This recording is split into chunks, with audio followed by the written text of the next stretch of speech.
Now, I actually seriously considered getting myself a vintage Neumann U87, but eventually decided against after I did a little bit of due diligence on it. But it's a great mic, and maybe I will at some point go ahead. Both great for recording and as an investment. The Neumann U87 was the first solid-state condenser microphone. It came out in 1967 and it changed the world of recording forever. It's probably the most copied microphone of all, and you probably own a couple of microphones that are based on it if you're watching this video. So, should you buy the holy grail of U87s, the vintage Neumann U87? Now, the Neumann U87 was a very modern microphone when it came out. Condenser microphones used to be tube microphones, of course, with great sounds, but having a solid-state microphone was very practical. Now, back in those days, there actually didn't used to be phantom power on mixing consoles, and you'd have to power the microphone in some other way, and so they used to use a battery in the U87. And back until the AI model came out, they actually used to have a battery compartment at the back of the microphone, so you would be able to power it that way. Now, it became redundant eventually as mixing consoles started to have phantom power, and why would you use a battery if you've got phantom power? So they removed it, and hence it became the AI model. Now, when they changed from the old U87 i over to the Neumann U87 Ai, they actually made a couple of other changes in that process as well. Now, they were staying very loyal to George Neumann's original design, who actually wanted a higher voltage in the capsule, and he wanted some other things in there that back in the day just weren't technically feasible. So that's what they did when they brought out the U87 Ai. But to the disappointment of many recording engineers, and today, of course, people record at home, and we read on the internet about this nice vintage Neumann U87, and I think everybody wants one. But they're hard to find, especially ones in good shape. You are able to perhaps find ones that aren't. Buying a new microphone is a little bit like buying a new car.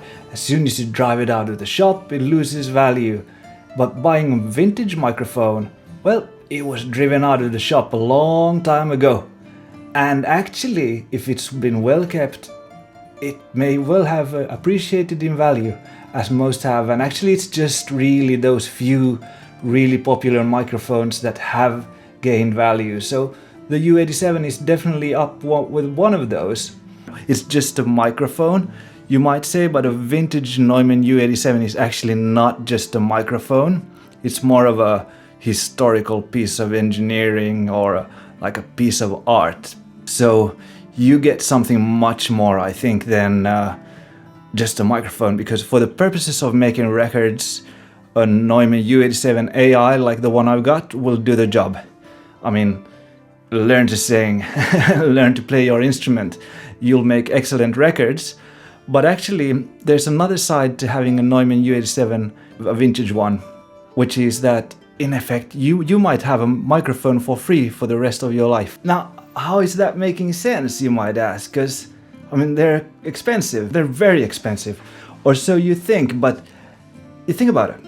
If you get a vintage Neumann U87 today, and you use it throughout your lifetime, and you sell it when you are 80, are you gonna sell it? But suppose you do. Suppose you sell it when you're 80. You will sell it for more than you actually bought it for. You've probably had one of the greatest mics ever made for free, for use, all of your life. But buying a vintage microphone, you need to know what you're doing. Now, for the reasons I just mentioned, I was this close to buying a vintage Neumann U87, but I got pictures of the capsule of the microphone, and I sent them off to a friend of mine who builds microphones. He knows everything about them, and he said that the capsule was this close to being completely destroyed. Basically, I would be faced with the prospect of sending it off to Neumann, who would probably change it for a new capsule. Now, they can do it, and they can make the microphone absolutely perfect, but you are buying effectively an antique, and you start changing parts in it, then what have you got? Is it an antique anymore? On the other hand, if you are able to find a Neumann U87 vintage microphone with the capsule intact, even if it's a bit dirty, Neumann will clean it for you for a couple of €100. Then you have a great microphone and you may have done the deal of your life. But this was not the case for me. Okay, see you in the next one.